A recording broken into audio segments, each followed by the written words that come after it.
আমাদের বাংলাদেশে বর্তমানে আল্লাহ কেমন আছে? আমরা আঙ্গুল দিয়ে এভাবে দেখা, এই যে দেখতেছেন হুজুর, এই মার্কেট, এই বাসা যা দেখতেছেন এগুলো সব আমার।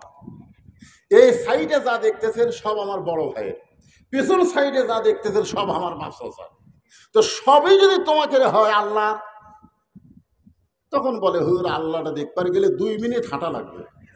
কয় মিনিট? আল্লাহটা দেখানোর জন্য 2 মিনিট হেঁটে হেঁটে মসজিদের কাছে গিয়ে বলছে যে হুজুর এখানেও আল্লাহর কিছু ছিল না, আমার চাচা দয়া করে আল্লাহ 10 শতক দান করছে, আর আমরা টাকা পয়সা দিয়ে আল্লাহ ঘর বানিয়ে দিছি। ওর 2 কান্দে 2 ফেরেশতা বলতেছে আল্লাহ বর্তমানে বাংলাদেশে তোমার চাইতে গরিব কেউ নাই, কারণ ওর চাচা তোমার 10 শতক দান করছে আর ওরা টাকা পয়সা দিয়ে ঘর বানায় দিছে। আল্লাহ বলতেছে ফেরেশতা আসলেই তাই, বর্তমানে আল্লাহ না জানার কারণে, না চেনার কারণে বাংলাদেশে আল্লাহ সবচাইতে গরিব। জোরে বলেন কথা ঠিক কিনা? আজকে মানুষের শিক্ষা গ্রহণ করতে গিয়া কোনো টেনশন নাই, প্রাইমারির জন্য, হাই স্কুলের জন্য, কলেজের জন্য কোনো টেনশন নাই, যত টেনশন কোরআনের মাদ্রাসার জন্য। জোরে কোন ঠিক কিনা? কারণ কি? কোরআন কার শিক্ষা? আরো জোরে বলেন। মুসা বলতেছে আল্লাহ আপনি কেমন আছেন জানার জন্য যদি ফেরাউনের কাছে যাওয়া লাগে আমি যাবার চাই, যাওয়ার আগে আমার তরফ থেকে আপনাকে একটা প্রশ্ন করব। আল্লাহ বলে কি প্রশ্ন? আপনারা বলেন তো ভাই, মুসা নবী যে প্রশ্ন আল্লাহকে করবে এই প্রশ্ন কি আল্লাহ জানে না? জানার পরে বলতেছে কি প্রশ্ন? মুসা বলতেছে আল্লাহ আমার প্রশ্ন হলো আমার যা আছে আপনার তা নাই। আল্লাহ কইলে কি কইলেন? আল্লাহ আমার যা আছে আপনার তা নাই। আল্লাহ বলে মুসা তোমার এমন কি আছে যেটা আমি আল্লাহর নাই? মুসা বলতেছে আল্লাহ আমার মৃত্যু আছে কিন্তু আপনার মৃত্যু নেই। আল্লাহ বলে মুসা রে ঠিকই তো তাই রে। মুসা বলে এমন একজন নেতা আমাদের নবী যিনি জান্নাতের মধ্যে গিয়েও আমাদের কথা বলেনি। ফেরেশতা জিবরাইল বলেছিল ইয়া রাসূলুল্লাহ আপনি যদি জান্নাত থেকে বের না হন আল্লাহ আপনাকে জান্নাত থেকে বের করে দিবে না, কারণ জান্নাতের শর্ত হলো ফাদখুলুহা খালিদিন, কি যদি একবার প্রবেশ করতে পারে আল্লাহ তাকে চিরস্থায়ীভাবে জান্নাত দিয়ে দেয়। খামাখা দুনিয়াতে গিয়ে আপনি কি করবেন? যেই বছর রাসূল মেরাজ করেছেন ওই বছর হলো রাসূলের কষ্টের বছর। 3টা কষ্ট তো আমরা সকলে দেখতে পাচ্ছি। 1 নম্বর হলো চাচা আবু তালেব মারা গেছে, 2 নম্বর হলো দরদের বিবি খাদিজাতুল কুবরা রাদিয়াল্লাহু তাআলা আনহা দুনিয়া থেকে বিদায় নিয়েছেন, 3 নম্বর কষ্ট হলো তায়েফের ময়দানে গিয়া কলেমার দাওয়াত দিতে গিয়া তিনি রক্তাক্ত হয়েছেন। ওই বছরই কিন্তু মেরাজ হয়েছে। তো হুজুর আপনি যদি দুনিয়াতে না যান এটাই ভালো হবে, বেহেশতের মধ্যেই থাকেন। সঙ্গে সঙ্গে আল্লাহ নবী বললেন জিবরাইল আল্লাহ যদি আমাকে জান্নাতে থাকার জন্য ঢুকতে বলতো আমি জান্নাতে ঢুকতামই না। আমি জান্নাতে প্রবেশ করেছি আমার উম্মতের জন্য। আমার উম্মতের জন্য আল্লাহ কেমন জান্নাত বানাইছে এক নজর দেখতে চাই। আমি সেই দিন জান্নাতে প্রবেশ করব যেদিন আল্লাহ আমার সমস্ত উম্মতকে জান্নাত দিয়ে দিবে। চিন্তা করে দেখেন, যেই নবী নেতা জান্নাতের মধ্যে গিয়ে আমাদের কথা বলে নাই, আর এমন নেতার পিছনে ঘোরেন যিনি একলা একলা পালায় যায়, সাঙ্গ পাঙ্গর কথা খেয়াল রাখে না। জোরে কোন যারে তারে নেতাও মানা যাবে না। দরুদের মধ্যে আমরা বলতেছি সাইয়্যেদেনা, আমাদের নেতা হলেন হযরত মুহাম্মদ মুস্তাফা, সকলে বলি সাল্লাল্লাহু আলাইহি ওয়াসাল্লাম। পবিত্র কোরআন থেকে আমি একটা আয়াত তেলাওয়াত করেছি, কারণ আমাকে দেওয়ার কথা ছিল 10টা 15 মিনিটে। আমি নিয়ত করেছিলাম নতুন এলাকা তো ঘন্টা 2 আলোচনা করলেও 12টা 12:15 হবে, কিন্তু হুজুর অসুস্থ হওয়ার কারণে আসতে আবার রাস্তার মধ্যে জ্যাম, ওনার আসতেও দেরি, আমার আসার পরে অসুস্থ, যার কারণে যে আসতেও দেরি এবং তিনি আলোচনাও করলেন কম, তারপরেও ঘড়ির দিকে তাকায় দেখি রাত অনেক হয়ে গেছে। তো খুব লম্বা চড়া আলোচনা করব না, যে আয়াতে কারিমা তেলাওয়াত করেছি বর্তমান বিশ্বের প্রেক্ষাপট, আপনাদের গাজীপুরের অবস্থা, এগুলো সামনে নিয়েই আয়াতকে আপনাদের সামনে উপস্থাপন করা হবে। আমাদের বগুড়াতে, বগুড়ার বহু লোক এখানে আছে, আছে না নাই? অনেক মানুষ আছে। আমাদের বগুড়াতে কোনো মানুষ যখন মারা যায়, এই মরার খবর শুনে সকলে বলে ইন্না লিল্লাহি ওয়া ইন্না ইলাইহি রাজিউন। আপনাদের এলাকার খবর কি? একই খবর। এখন যে দলেরই মানুষ মরুক, সে যদি মুসলমান হয়, এই কথাটা সবাই বলে, বলে কি বলে না? আচ্ছা আপনারা বলেন তো, মানুষ মরার পরে যে কথা আপনারা বলতেছেন, এটা কি মরার জন্য আল্লাহ নাজিল করছে? অনেকে বলে এটা মরার আয়াত। তা আমি বললাম কেমনে? বলে মানুষ মরার পরে যখন বলি, তাহলে তো মরারই আয়াত। কোরআন শরীফে কোনো আয়াত কি মরার আয়াত আছে? আছে। মৃত্যু সম্পর্কে আয়াত আছে, হ্যাঁ, কিন্তু এই আয়াতটা মরার আয়াত না। এখানে আল্লাহ ডাইরেক্ট বলতেছেন ইজা, মানে যখন, আসাবাতুহুম মুসিবা, তোমাদের উপরে বিপদ আপদ মুসিবত আসবে, কলু, তখন তোমরা বলবে ইন্না লিল্লাহি ওয়া ইন্না ইলাইহি রাজিউন। আপনারা বলেন তো, লাগাতার 15 বছর আমাদের মাথার উপরে যে স্বৈরাচারী শাসন করেছে, এটা আমাদের জন্য আল্লাহর রহমত না বিপদ? আপনারা ইন্না লিল্লাহ পড়ছেন? পড়ছেন? কারণ এখানে আল্লাহ বলতেছেন ইজা, মানে কি যখন তোমাদের উপরে, তাহাদের উপরে, মুসলমানের উপরে কঠিন বিপদ আপদ মুসিবত আসবে, তখন তোমরা বলবে ইন্না লিল্লাহি ওয়া ইন্না ইলাইহি রাজিউন। আমি বাংলাদেশের বহু আলেমকে বলেছি যে হুজুর বা শায়েখ, এই যে মানুষ মরার পরে আমরা যে আয়াতে কারিমা পড়ি, এটা তো মরার পরে পড়ার কথা না, এটা হলো বিপদ আপদ মুসিবতের সময় পড়ার কথা। তো মানুষ মরার পরে আমরা কেন পড়ি? সমস্ত হুজুর একই কথা বলেছে, একই কথা, যে মরাটাই হলো সবচাইতে বড় বিপদ। আপনারা বলেন তো, আমাদের জন্য মরা বিপদ না বাঁচা বিপদ? কথা কয় না। বর্তমানও যে পরিবেশ চলতেছে, কোটা আন্দোলন করতে গিয়ে তারা কিন্তু কোটা চাইছিল, তোর এখন কি চাইছে? কোটা চাইছে। এখন তারা সরকার হয়ে গেছে। এখন তাওদিচ্ছে আর বলতেছে কবে আবার ভোট দিবে, তারপরে আবার সরকার গঠন হবে। খুব মনোযোগ দিয়ে শুনবেন, এই আয়াতকে সামনে নিয়ে আপনাদের এই গাজীপুরের অবস্থা আয়াতের মধ্যে আছে। এমন সামনে যারা বসে আছেন সকলের জন্য আল্লাহ বলতেছেন। সমস্ত হুজুর বললেন মানুষ মরাটাই হলো সবচাইতে বড় বিপদ, কিন্তু প্রকৃত মুসলমান হয়ে যারা মৃত্যুবরণ করবে, আল্লাহ বলেছেন মৃত্যু তাদের বিপদ না, মৃত্যু হলো তাদের জান্নাতে প্রবেশ করার দরওয়াজা। এই জন্য আল্লাহ বললেন ইয়া আইয়ুহাল্লাযীনা আমানুত্তাকুল্লাহা হাক্কা তুকাতিহি ওয়া লা তামুতুন্না ইল্লা ওয়া আনতুম মুসলিমুন। মৃত্যুবরণ করো, ততক্ষণ পর্যন্ত তোমরা মৃত্যুবরণ করো না যতক্ষণ পর্যন্ত তোমরা মুসলমান না হবে। তাহলে মুসলমান হয়ে যদি মরতে চায়, আমাদের করণীয় কি? আমাদের করণীয় হলো, দেশ স্বাধীনতার পরে আমরা পিতার শাসন দেখেছি, তারপরে দেখলাম ৭৫-এর স্পট পরিবর্তনের পরে আমরা ভাইয়ের শাসন দেখছি, তারপরে দেখলাম চাচার শাসন, তারপরে দেখলাম আমাদের ভাবি,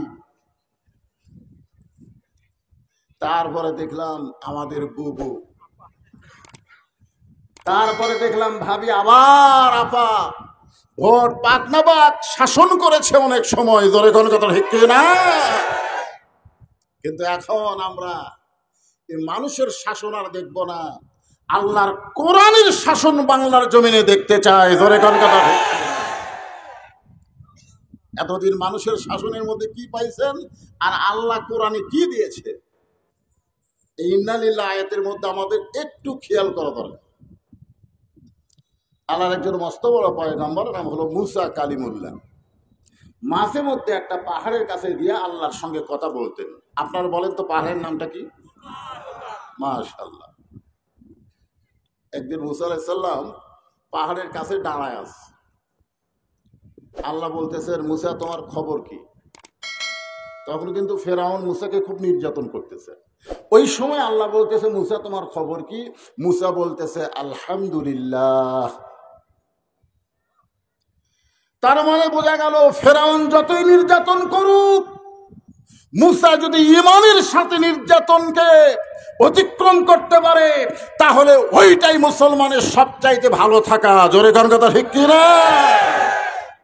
ওই ফেরাউনের গোষ্ঠীরা মুসলমানের উপর যতই নির্যাতন করুক, এরপরও ঈমানের সাথে যদি আমরা অতিক্রম করে আজকের কোরআনের মাহফিলে বসে এই কোরআনকে যদি হাতে ধারণ করতে চাই, তাহলে অবশ্যই আমাদের আলহামদুলিল্লাহ জোরে কোন কথা ঠিক কিনা? মুসা আলাইহিস সালাম আল্লাহর সঙ্গে কথা বলতে পারেন, যার কারণে বলতেছে, আল্লাহ আপনি কেমন আছেন? আমি তো আলহামদুলিল্লাহ, কিন্তু আপনার খবর কি? আল্লাহ তখন বলতেছে, মুসা আমি আল্লাহ কেমন আছি যদি জানবার চাও, ইযহাব ইলা ফিরাউন ইন্নাহু তাগা। ফেরাউনের কাছে যাও, ওই ফেরাউনের কাছে গিয়েই দেখতে পাওয়া আমি আল্লাহ কেমন আছি। আমাদের বাংলাদেশে বর্তমানে আল্লাহ কেমন আছে? আমরা আঙ্গুল দিয়ে এভাবে দেখা, এই যে দেখতেছেন হুজুর, এই মার্কেট, এই বাসা যা দেখতেছেন এগুলো সব আমার। এই সাইডে যা দেখতেছেন সব আমার বড় ভাইয়ের, পিছন সাইডে যা দেখতেছেন সব আমার বাচ্চা। তো সবই যদি তোমাকে হয় আল্লাহ, তখন বলে হুজুর আল্লাহটা দেখবার গেলে 2 মিনিট হাঁটা লাগবে। কয় মিনিট? আল্লাহটা দেখানোর জন্য 2 মিনিট হেঁটে হেঁটে মসজিদের কাছে গিয়ে বলতেছে, হুজুর এখানেও আল্লাহর কিছু ছিল না, আমার চাচা দয়া করে আল্লাহ 10 শতক দান করছে, আর আমরা টাকা পয়সা দিয়ে আল্লাহ ঘর বানিয়ে দিছি। ওর 2 কান্দে দিয়ে ফেরেশতা বলতেছে, আল্লাহ বর্তমানে বাংলাদেশে তোমার চাইতে গরিব কেউ নাই, কারণ ওর চাচা তোমার 10 শতক দান করছে আর ওরা টাকা পয়সা দিয়ে ঘর বানায় দিছে। আল্লাহ বলতেছে, ফেরেশতা আসলেই তাই, বর্তমানে আল্লাহ না জানার কারণে, না চিনার কারণে বাংলাদেশে আল্লাহ সবচাইতে গরিব। জোরে বলেন কথা ঠিক কিনা? আজকে মানুষের শিক্ষা গ্রহণ করতে গিয়া কোনো টেনশন নাই, প্রাইমারির জন্য, হাই স্কুলের জন্য, কলেজের জন্য কোনো টেনশন নাই, যত টেনশন কোরআনের মাদ্রাসার জন্য। জোরে কোন ঠিক কিনা? কারণ কি? কোরআন কার শিক্ষা? আরো জোরে বলেন। মুসা বলতেছে, আল্লাহ আপনি কেমন আছেন জানার জন্য যদি ফেরাউনের কাছে যাওয়া লাগে আমি যাবার চাই, যাওয়ার আগে আমার তরফ থেকে আপনাকে একটা প্রশ্ন করব। আল্লাহ বলে, কি প্রশ্ন? আপনারা বলেন তো ভাই, মুসা নবী যে প্রশ্ন আল্লাহকে করবে, এই প্রশ্ন কি আল্লাহ জানে না? জানার পরে বলতেছে, কি প্রশ্ন? মুসা বলতেছে, আল্লাহ আমার প্রশ্ন হলো, আমার যা আছে আপনার তা নাই। আল্লাহ কইলে, কি কইলে? আল্লাহ আমার যা আছে আপনার তা নাই। আল্লাহ, আল্লাহ আপনি যতই ক্ষমতাবান হন, আপনি মারতে পারবেন কিন্তু মরতে পারবেন না, কারণ মরার যে মজা আছে এটা মুসা পাবে কিন্তু আপনি পাবেন না। আল্লাহ কয়, মুসা মরার মজা আছে। এই জন্য আল্লাহ বলতেছেন, কুল্লু নাফসিন যায়িকাতুল মাউত। জায়গা শব্দের অর্থ কি? স্বাদ। তরকারি খুব স্বাদ হয়েছে পারে, আজকে রোজ সেই রকম স্বাদ। আল্লাহ বললেন, প্রত্যেকটা আত্মার জন্য মৃত্যুকে আমি জায়গা হিসাবে, স্বাদ হিসাবে। সুবহানাল্লাহ বলেন। আল্লাহ বলে, মুসা মৃত্যু তোমার কাছে কেমন মনে হয়? মুসা বলতেছে, আল্লাহ দুনিয়ার জীবনে আমাকে যত নিয়ামত দান করেছেন তার মধ্যে উত্তম নিয়ামতের নাম হলো মৃত্যু। এখন আপনারা বলেন, মৃত্যু বিপদ না নিয়ামত? তাহলে সেই নিয়ামতের খবর শুনে আমরা বিপদের আয়াত পড়ি কেন? তাহলে মরার খবর শুনে আমরা ইন্না লিল্লাহ এই বিপদের আয়াত কেন পড়ি? সমস্ত আলেম বলেছে মরাটাই হলো বিপদ। আর আমি আপনাদের বুঝাইতেছি ইসলামী শাসনতন্ত্রের লোক, শুধু আমরা দল করবো না, আল্লাহর কোরআনে বাংলার জমিনে বাস্তবায়ন করতে গেলে দরকার হলে জীবন দিব। জোরে বলেন কথা ঠিক কিনা? মরতে চাই না, মরতে চাই না। মুসা বলতেছে আল্লাহ আপনি আমাকে যা দিছেন সবচাইতে উত্তম নিয়ামতের নাম হলো মৃত্যু। আল্লাহ বলে মুসা মানুষ মরবারই চায় না, আর সেই মরা তোমার কাছে নিয়ামত হলো? বলো মুসা নিয়ামত হওয়ার কারণ কি? মুসা বলতেছে আল্লাহ কারণ হলো তিনটা। জোরে বলেন কয়টা? এক নম্বর কারণ হলো না মরলে জান্নাতে যাওয়া যাবে না। আপনি যে এত সুন্দর জান্নাত বানায় রাখছেন, সেই জান্নাতে যদি আমি মুসা যাবার চাই, মরা ছাড়া যাওয়ার কোনো উপায় না। আপনারা কারা কারা জান্নাতে যাবেন একটু আল্লাহ হাত দেখেন। আচ্ছা হাত নামান। এখন যদি আল্লাহ বলে আমি তোমাদেরকে জান্নাতে যাওয়ার হুকুম দিলাম, যাও, আপনারা কিভাবে যাবেন? তার মানে বোঝা গেল জান্নাতে যাবার গেলে মরা লাগবে। আমার সঙ্গে এটা সবাইকে বললে ওয়াজ বুঝতে সুবিধা হবে। খুব খেয়াল করবেন, আমি যেই বলবো জান্নাতে যাইতে গেলে কি চাই, আপনার সকলে জবান খুলে বলবেন মরতে চাই। জান্নাতে যাইতে গেলে কি চাই? আরো জোরে জোরসে বলুন। বাংলাদেশের মুসলমান যদি মরবার চায়, বাংলার কোন জমিনে 1 ইঞ্চি বাতিল থাকতে পারবে না। আমাদের রংপুরের আবু সাইদ বলতেছে মরতে চাই। মার মার। কত মারিছে স্বৈরাচার, তারা মরবার চায়নি, বরং বাঁচার জন্য তারা পলাইছে, এরপরে তারা মারা গেছে। আর আবু সাইদ পলাই নাই, মৃত্যুর সামনে 2 হাত বাড়ায় দাঁড়ায় গেছে। জোরে বলেন কথা ঠিক কিনা? মারছে, এরপরে মরা শুরু হয়ে গেল। হাসিনা কোন দিক দিয়ে পলাবে আর রাস্তা খুঁজে পাই না। জলে খন্ড তো ঠিক ভাইজান, মরা লাগবেই ভাই। তো মরা যদি লাগে, মানুষের তৈরি আইন করার সমাজে আমরা মরতে চাই না, আমরা আল্লাহর কোরআনের সমাজে মরতে চাই। জোরে বলেন কথা ঠিক কিনা? সামনে আসতেছে শুভ দিন, চিন্তা ভাবনা করেন। সামনে কি দিন আসতেছে? শুভ দিন, বুঝতেছেন না? এই জন্য খুব খেয়াল করেন, জান্নাতে যাওয়ার গেলে মরা লাগবে, না মরলে জান্নাতে যাওয়া যাবে না। আমরা সবাই মরতে চাই, মরতে চাই বলেছি। জোরে কোন কথা ঠিক? এখানে ফেরেশতা আছে না নাই? ফেরেশতা আল্লাহকে বলতেছে আল্লাহ জীবনে বহু মাহফিলে গেলাম, এই মরতে চাই মিছিল তো কোনো মাহফিলে কয় নাই। আল্লাহ বলে ফেরেশতা তোমরা সাক্ষী থাকো, যারা মরতে চাই জান্নাতের জন্য আমি আল্লাহ তাদেরকে জান্নাত দিয়ে দিলাম। এখন আল্লাহর সে দেওয়া জান্নাত আমরা কিভাবে নিব আসেন একটু মনোযোগ দিয়ে আলোচনা শোনেন। আল্লাহ বলে মুসা মৃত্যুকে পছন্দ করার 2 নম্বর কারণ কি? মুসা বলতেছে আল্লাহ মৃত্যুকে পছন্দ করার 2 নম্বর কারণ হলো আমার মৃত্যুটা আমি আপনার জন্য অক্ষ করেছি। আল্লাহ মুসকি মুসকি হাসে। মুসা বলে আল্লাহ শুনতে পাইছে হাসি। আল্লাহ আপনি হাসেন কেন? বলে হাসার কারণ হলো আমার জন্য যারা মরবে তারা মরবে না। তাহলে কি বোঝা গেল? আল্লাহর জন্য যারা মরবে আল্লাহ বলতেছে তাদেরকে মৃত্যু বলো না।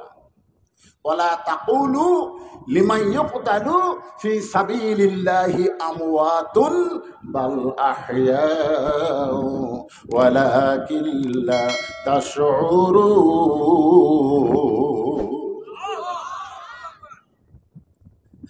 আল্লাহু আকবার কিন্তু সবাই কইতে পারে না। আমাদের বাংলাদেশে বড় বড় দল আছে, আছে না নাই? এই বড় দলের মধ্যে ভুলে এই যে কাদের চৌধুরী, সালাউদ্দিন কাদের চৌধুরী ফাঁসি দেওয়া হলো না, ওর বেটা হুম্মাম কাদের, হুম্মাম মহিষিরা বিশাল বিএনপির অনুষ্ঠানে হঠাৎ ওর যে কি মনে হয়েছে ইল্লাহে তাকবীর করছে। যে লিল্লাহে তাকবীর কইছে তখন ওই সামনে যারা ছিল ওরা ওই থাকিত আল্লাহু আকবার কইয়া ফেলেছে। হঠাৎ একজন বিএনপির এক বড় নেতা, বুড়া নেতাটি বসে আছিল, তাকে কইল কি হলো?